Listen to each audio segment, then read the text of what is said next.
Hello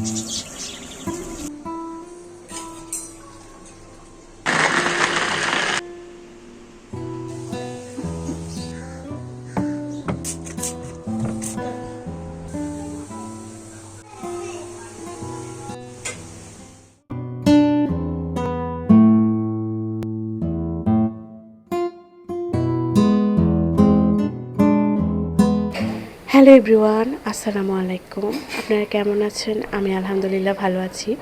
নতুন একটা ব্লগে আপনাদেরকে ওয়েলকাম করছি। অনেক দিন পরে আরেকটা ব্লগ নিয়ে আসলাম। আশা করছি আজকের ব্লগে শুরু থেকে শেষ পর্যন্ত অবশ্যই থাকবেন। আমি ভেবেছিলাম যে গত দিনই ব্লগটা শেয়ার করব, যদিও আমার রেডি করা হয়ে গিয়েছিল, কিন্তু ব্যস্ততার কারণে না আমি কোনো ভয়েস ওভার দিতে পারিনি, তাই আর গতকাল আমি ব্লগ শেয়ার করতে পারিনি। আমি চেষ্টা করি প্রতি সপ্তাহে অ্যাটলিস্ট দুটো ব্লগ আপনাদের সাথে শেয়ার করার। তো প্রতি শনিবার আর মঙ্গলবারে আমি চেষ্টা করি যে দুটো ব্লগ আপনাদের সাথে শেয়ার করব, কিন্তু হয় কি অনেক সময় একটু এদিক সেদিক হয়ে যায়। যাই হোক, সকালবেলা টুকটাক কাজ করে তারপর একটু গাছের যত্ন করতে চলে আসলাম। যদিও আমি গাছের সম্পর্কে তেমন একটা এক্সপার্ট না, তবে এই গাছের যত্ন আমি একটু বেশিই করি। আর গাছের যত্ন বলতে আমার কাছে মনে হয় যে প্রপার একটা আলো বাতাস আর পানি হচ্ছে বেশি জরুরি। তো আমার এই পথজ গাছটা আমার এত পছন্দের, আর এটা না যেখানেই রাখি সেখানকার সৌন্দর্য একটু বেশি বৃদ্ধি পায়। আর এই যে স্নেক প্ল্যান্টটা আমি এক জায়গা থেকে কাটিং করে নিয়ে আসছিলাম, তো সেটারই দেখি যে একটু শেকড় গজিয়েছে। তো এটা আমি কয়েকদিনের মধ্যেই মাটিতে দিয়ে দিব। আর সেই সাথে সকালবেলা উঠে টুকটাক গাছে পানি দিয়ে দিচ্ছিলাম। আসলে ইদানিং এত পরিমাণে রোদ পড়ছে, গাছের গোড়া একদম শুকিয়ে যায় কিছুক্ষণের মধ্যে। তো ডেলি দেখা যায় যে দুবারও পানি দেওয়া লাগে, যদিও আমি একবারই দেই। আর অনেক সময় দেখা যায় যে এমন অবস্থা হয় মনে হয় যে পানি দেয়নি।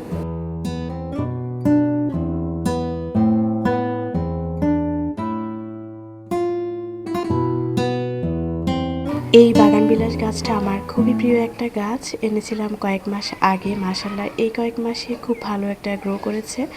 আর এই প্রথম ফুল দিয়েছে। আসলে গাছ আনলে এটাই ভালো লাগে যে ওই গাছটাতে ফুল এসেছে, আর ফুল দেখলে না মনটাই ভালো হয়ে যায়। এর সাথে আমার বাগানের আসল সৌন্দর্য হচ্ছে আমার এই পাখিগুলো দেখলে না কেমন যেন মনে হয় যে একটা অরিজিনাল নেচারের মধ্যেই আছি। যাই হোক, আজকে দুপুরে রান্নাবান্না করেছিলাম অনেক কিছুই। তো এখানে আমি ইলিশের আচার বানিয়েছিলাম, সেটা আর আজকে আপনাদের সাথে শেয়ার করলাম না, অন্য কোনো একদিন আপনাদের সাথে শেয়ার করব। আর এটা কিন্তু ইদানিং খুব ভাইরাল একটা রেসিপি, যেটা আমি একটু ট্রাই করেছিলাম। তো ভালো হয়েছে খুব, তবে আমার খুব ভয় লাগছে যে এটা আসলে কতদিন আমি ফ্রিজার করে রাখতে পারবো। কালারটা কিন্তু অনেক সুন্দর এসেছে।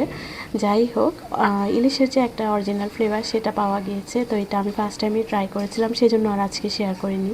আর আজকে দুপুরের মেনুতে ছিল মাছ, ডাল, সে সাথে এই তো দেশীয় একটা প্লেটার আর কি, যেটা আমি সবসময় করি। আজকে আমি ডাইনিং টেবিলের ক্লথটা চেঞ্জ করব, যদিও এই ধরনের কাজ সকালবেলায় করা উচিত।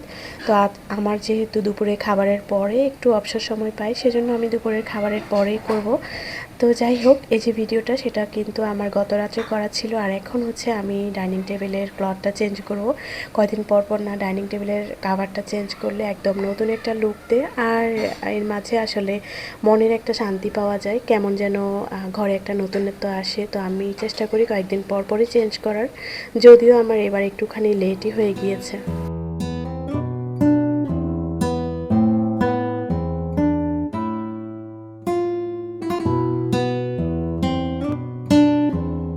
আমি সবসময় ডাইনিংয়ের কাভারের উপরে একটা প্লাস্টিকের কাভার দিয়ে দিই, যাতে করে ঝোলটোল পড়ে যে অরিজিনাল কাভারটা আছে সেটা নষ্ট না হয়ে যায়। আসলে আমরা যেহেতু স্পাইসি খাবার খাই, অনেক সময় বাচ্চা কাচ্চা থাকলেও এটা সেরা পড়ে যায়, যতই আমরা সচেতন হই। আর এটাই আমার কাছে সেফ মনে হয়। যাই হোক, আমার ডাইনিংয়ের লুকটা কেমন হয়েছে অবশ্যই কমেন্ট করে জানাবেন। বিকেলের সময়টা আমি সবসময় একটু ফ্রি থাকি, তো মাঝে মাঝে চেষ্টা করি এটা সেটা বানানোর জন্য। বাসায় যেহেতু আমার ছোট বাচ্চা আছে, আজকে একটা কেক বানিয়েছিলাম, যদিও এটার ফুল প্রসেসটা আমি ভিডিও করিনি, জাস্ট ফাইনাল লুকটা আপনাদের সাথে শেয়ার করছি। মোটামুটি ভালোই হয়েছে এই কেকটা। নর্মাল একটা কেক ছিল, যে কোনো চাটা দিয়ে এটা বিকেলের সিম্পল একটা স্ন্যাক্স হিসেবে খুবই ভালো লাগে। আর এই কেকটা আমার মেয়ের খুবই পছন্দ, তো ঝটপট এই কেকটা বানিয়েছিলাম। এরপরে আমি একটু বাহিরে যাব, সেজন্য বিকেলের টাইমটাতে আমি এটা বানিয়েছি।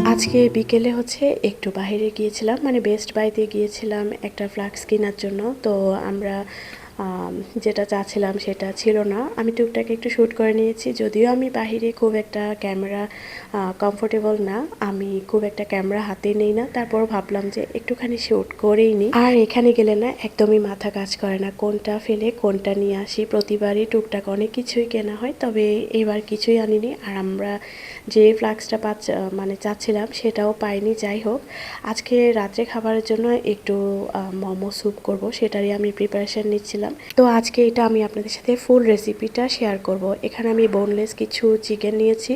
তো এটা আমি ফার্স্টে ব্লেন্ড করার জন্য নিয়েছিলাম, কিন্তু এই ব্লেন্ডারে আমার হচ্ছে একদম বেশি ব্লেন্ড হয়ে যাচ্ছিল, তাই আমি চেঞ্জ করে একটা ক্যাপসুল কাটারে নিয়েছি। আর এটাতে না খুব সুন্দর করে আমি যেমনটা চেয়েছি ঠিক ওই রকমটা করে মিহি করে নিয়েছি। আমি চাচ্ছিলাম একটু কুচি কুচি টাইপের যেমনটা হয় ঠিক ওরকমটাই। তো যাই হোক, আমি কিভাবে বাসায় একদম ঝটপট উপায়ে মোমোস তৈরি করি সেটাই আজকে আপনাদের সাথে শেয়ার করব।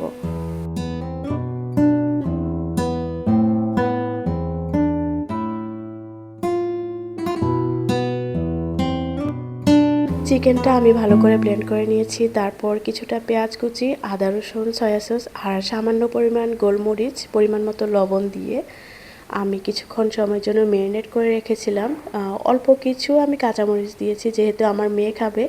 আসলে আমি আমার মেয়ের জন্য সবসময় ওই জিনিসটাই খেয়াল রাখি যে ও কী খেতে পারবে না পারবে, কারণ এই জিনিসটা বানিয়ে যদি ও খেতেই না পারে তাহলে কিন্তু আমার কোনো লাভ নেই, আমি মানে আমার ফুল কষ্টটাই একদম বৃথা। যাই হোক, আমি এখন ডোটা তৈরি করে নিব। মানে মোমোসের ডোটা তৈরি করার জন্য এখানে প্রায় 2 কাপ পরিমাণে ময়দা আর কিছুটা কর্নফ্লাওয়ার দিয়েছি, মানে প্রায় 2 টেবিল চামচের মতো কর্নফ্লাওয়ার দিয়েছি, পরিমাণ মতো লবণ দিয়েছি আর একটু তেল দিয়ে আমি ভালো করে এভাবে করে মেখে নিচ্ছি। আর যখন এটা হাত দিয়ে মাখলে অনেকটা দলা হয়ে মানে দলা পাকাবে, তখন হচ্ছে আমি নর্মাল টেম্পারেচারের পানি দিয়ে এভাবে এটা করে ডোটা তৈরি করে নিয়েছি আর কিছুটা তেল দিয়ে আমি কিছুক্ষণের জন্য রেখে দিয়েছি। আর যখন এই ধরনের কিছু বানাতে আসবো তখন হচ্ছে আমার মেয়ের আটা মানে ডোটা আছে সেটা লাগে, ও আলাদা করে রুটি বানাবে, এটা করবে। আসলে এটা আমার না, সব জায়গায় আসলে যেখানে বাচ্চারা আছে সব মায়েদেরই একই অবস্থা। যে কাজই করি সেটা নিয়ে টানাটানি ওটা তো হতেই থাকে। তো এই জন্য হচ্ছে আমি এখন রেগুলার আসলে ব্লগ দিতে পারি না।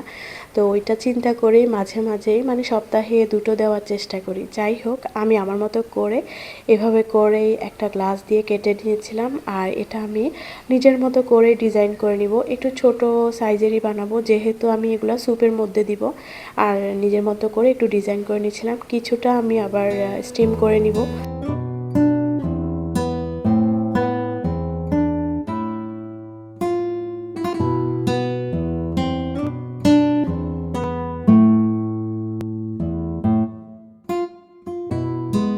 এই সিম্পল ডিজাইনটা কিন্তু সবাই পারবে, জাস্ট একটা পিঠার মতো তৈরি করে তারপর দুপাশ থেকে ফোল্ড করে দেওয়া। আর এগুলো আমি একদম ছোট সাইজের করে দিয়েছি, কারণ এগুলো আমি স্যুপের মধ্যে দিব, সেজন্য কিছুটা আমি একটু বড় সাইজের করে নিচ্ছি। মানে অনেকটা একটা পিঠা আছে না, সেই পিঠার মতো করে তৈরি করছি। ওগুলা হচ্ছে আমি স্টিম করে নিব। আমি ডিজাইন বানানোতে খুব একটা পারদর্শী না, তবে আমি নিজের মতো করেই করে নিচ্ছি। আপনারা চাইলেও নিজের মতো করেই করে নেবেন, বা ইউটিউবে সার্চ দিলে অনেক ডিজাইনই চলে আসবে, সেটা আপনারা করে নিতে পারেন। আর আজকে আমি স্যুপ বানানোর জন্য 2টো স্যুপ মানে বাইরে থেকে প্যাকেট কিনে নিয়ে এসেছি। এটাই হচ্ছে আমার কাছে ঝটপট মনে হয়। যখনই আমার খেতে ইচ্ছে করে আমি এই স্যুপটা নিয়ে আসি, আর এটাতে কিন্তু একদমই রেস্টুরেন্টের একটা ফ্লেভার চলে আসে। তো আজকে চা খাওয়া হয়নি, সেজন্য চাটাও বসিয়ে দিয়েছি একদিক দিয়ে, আর এর সাথে স্যুপটাও বসিয়ে দিয়েছি। আর স্যুপের মধ্যে আমি ছোট ছোট যে মোমোসগুলো আছে সেগুলো দিয়ে দিব।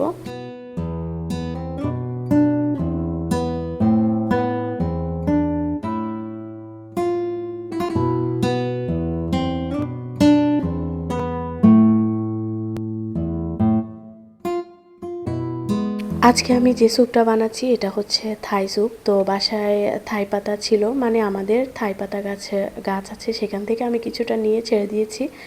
এটা দিলে না একটা ভালো ফ্লেভার পাওয়া যায়, মানে একদম রেস্টুরেন্টের মতোই একটা ফ্লেভার পাওয়া যায়। আর এর সাথে আমি পরিমাণ মতো একটু লবণও দিয়েছি, যেহেতু আমি মোমোজ দিচ্ছি সাথে একটু পানি অ্যাড করেছি, তো একটুখানি লবণের তো প্রয়োজন হবেই। আর আমি স্টিম করার জন্য না আলাদা করে এই যে ছাঁকনিটা আছে এটা নিচ্ছি, আর এটা আমার এত ভালো লাগে, কিউট একটা ছাঁকনি মতো। এটা আসলে আমি অনেকে কাজে মাল্টিপারপাস কাজে ইউজ করি, তো আজকে মনে হয়েছে এটার মধ্যেই আমি করব। তো যখনই আমার মনে হয়েছে যে যেগুলো সেদ্ধ হতে দিয়েছি, মানে যখনই মনে হবে যে এটা হয়ে গেছে তখনই আমি নামিয়ে নিব। এখানে কিন্তু খুব একটা মরিচও দিইনি, মানে আমি স্পাইসিও করিনি, জাস্ট একটা কাঁচা মরিচ দিয়েছিলাম আমার মেয়ের কথা চিন্তা করে। আর এক পাশে আমি স্টিম হতে দিয়েছি এভাবে সহজ উপায়ে। আর আজকে একটা চিলি অয়েল সসটা করব, যেটা আমার হুট করে মাথায় আসলো যে মোমোজ দিয়ে তো এই সসটা খাওয়া যায়, আর এটা বাসায় ছিল না, তো ঝটপট আমি বানিয়ে নিই আমার হাতের কাছে কিছু জিনিস দিয়ে। আর এখানে আমি নর্মাল সয়াবিন তেলের মধ্যে কিছুটা রসুন কুচি আর হচ্ছে কিছুটা চিলি পাউডার দিয়েছি, আর নর্মাল যে গুঁড়ামরিচ সেটাও দিয়েছি, আর একটু সয়া সস দিয়েছি।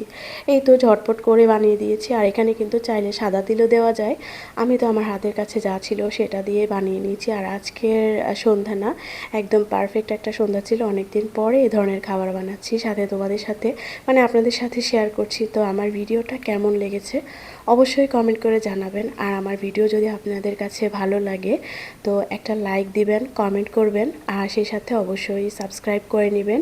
ইনশাল্লাহ আমি আপনাদের সাথে সুন্দর সুন্দর রেসিপি, সেই সাথে আমার কিছু সুন্দর কাজও শেয়ার করব। আজকের ব্লগটা এখানে শেষ করছি। আপনারা ভালো থাকবেন, সুস্থ থাকবেন, ইনশাল্লাহ আবার আপনাদের সাথে কথা হবে। আল্লাহ হাফেজ।